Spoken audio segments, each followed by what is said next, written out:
right, conditions a little bit chilly too at the Bulldogs with the latest news on Josh Addo-Carr and that roadside drug test. Where are we at? So obviously the oral samples now come back positive as well, Tone. So Josh Addo-Carr, his lawyers come out and said he'll accept the fine, which means he won't have to face court. Still protests, says he didn't take anything. And I guess now it's in the hands of the Bulldogs to decide what they do with him in the NRL. Now the matter's been basically decided. The NRL generally wait till after it's decided before they weigh in with any form of sanction. So they're able to do that now. But I would imagine the big issues with the Bulldogs and whether the Bulldogs,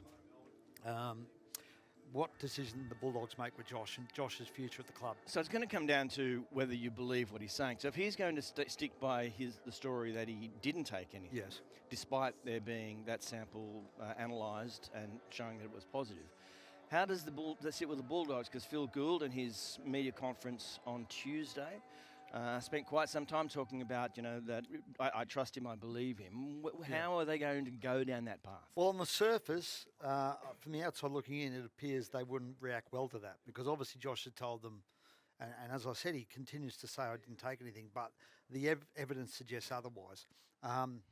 So, on the surface, it wouldn't look good for him. And there were whispers going around that maybe they wouldn't be overly upset if Josh, before all this happened, if Josh was to leave at some point in the next year or two anyway. So, obviously, with the way things sit at the moment, you would suspect his future, that club's on pretty thin ground.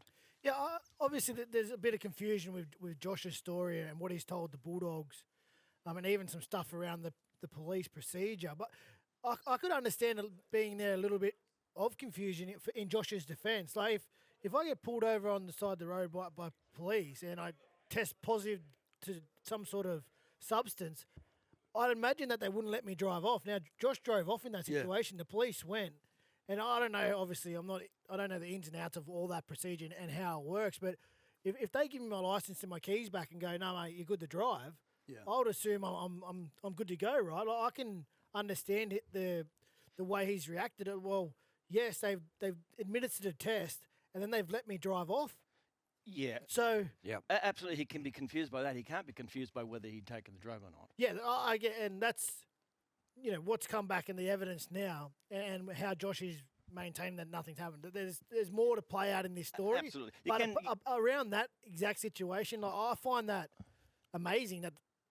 If he tested positive on the side of the road, they let him. Well, the issue there was the police got called away, and normally what they do is once you return an initial positive to a swab, they then take a second swab, and if there's a positive return, the second swab, then they take your license away, say you can't drive for 24 hours. I think it was minimum. So what happened was they got called to another matter, a serious matter, an urgent matter. They took an oral sample, but they didn't do the second swab. So because they didn't do the second swab, Josh was allowed to drive away. But that oral sample was then sent away for testing, and that's what's now come back positive. Yeah. Well, Josh, allegedly, again, through Phil Gould, the policeman held that sample that was being away and said, if that's clear, you're going to be fine. Yes. Which is absolutely true. Yes. If the analysis had come back that it was negative, then we wouldn't be having this conversation.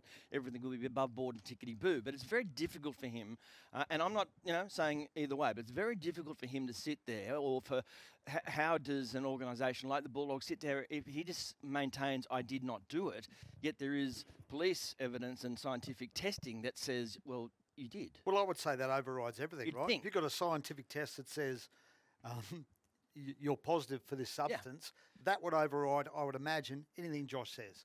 So that's the challenge he now faces. The NRL will not, obviously he stood down this weekend. The NRL doesn't have to make a hasty decision with Josh.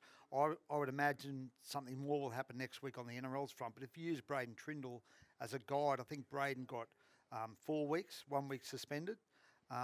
But the greater issue isn't the suspension. The greater issue is his contract with the Bulldogs and whether that is now torn up, which I would say there's every chance that happens. Yeah, well, we maybe should listen to Phil Gould, who was talking about how South Sydney handled Latrell and Mitchell in that situation and how that would obviously move towards the Bulldogs. Let's have a listen to that now.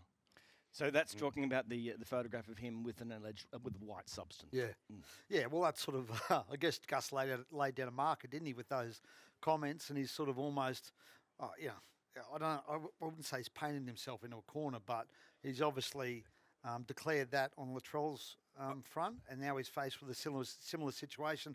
And I would imagine what also grinds a little bit with Gus, and I've texted him yesterday. It was a short text conversation. I didn't go into any detail with him.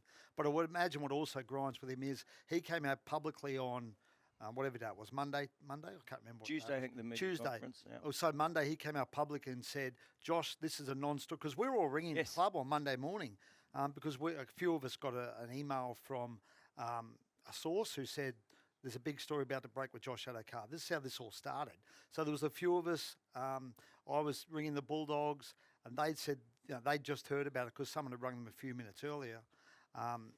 And as a result of that, Gus got on the front foot, went out publicly, said, this is a non-story. Josh has returned 2 negatives to a roadside test. Now, in hindsight, that was incorrect. So that probably embarrassed Gus a little bit. So it's put him in a difficult position as well, which I'm sure he doesn't appreciate. Although I thought he handled himself really well at that media conference on Tuesday. Agreed. But after you've come out earlier and said something that was ultimately proven wrong, I don't think he had no choice but to come out Tuesday and correct the issue.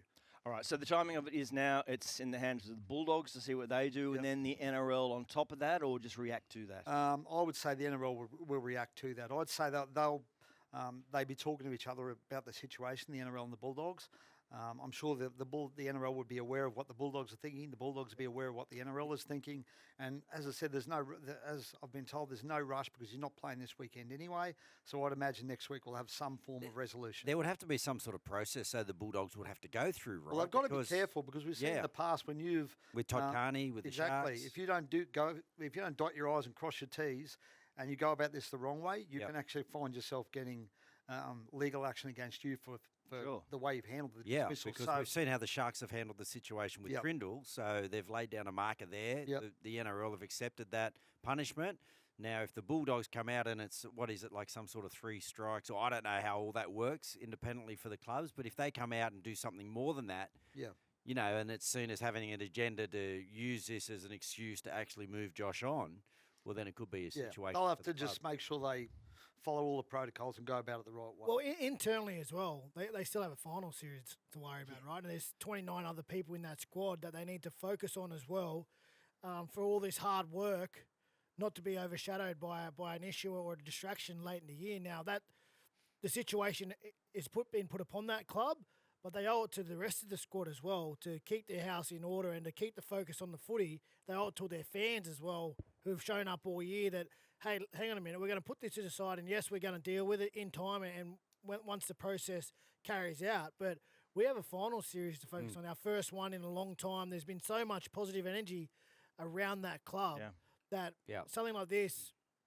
Gus and Cam, I'm sure, have got the players to just put that to the side because they owe it to themselves to come out here and deliver on what they've done throughout this year. Well, that's the ironic thing, isn't it? Because Gus did come forward and say that Josh Addo-Carr deciding not to play, standing himself down, was so that the team could concentrate on the footy. And that was at the point, I guess, he was saying that it was going to be 8 weeks before we saw the result of that. Well, we're looking at everyone was telling us you're looking at 6 weeks to 3 months to get the results back of the old sample. Now, obviously, that came back a lot quicker than we thought it would. Even Gus had said it was going to take some time. Someone in the lab might be a Manly. Exactly. So, I mean, that's obviously added another layer to this whole issue. Again, Josh Addo-Carr maintains that he went nowhere near it and hadn't taken any prohibited drugs. You can go for better excuses. That wasn't the swimmer who tested positive, said he was kissing his girlfriend. I think, was it a tennis player? A tennis player. I think it was a tennis player. What was his name again? I don't know. Don't ask a question you don't know the answer of. Anyway, we'll follow that story. Plenty to come on the Saturday Scrum.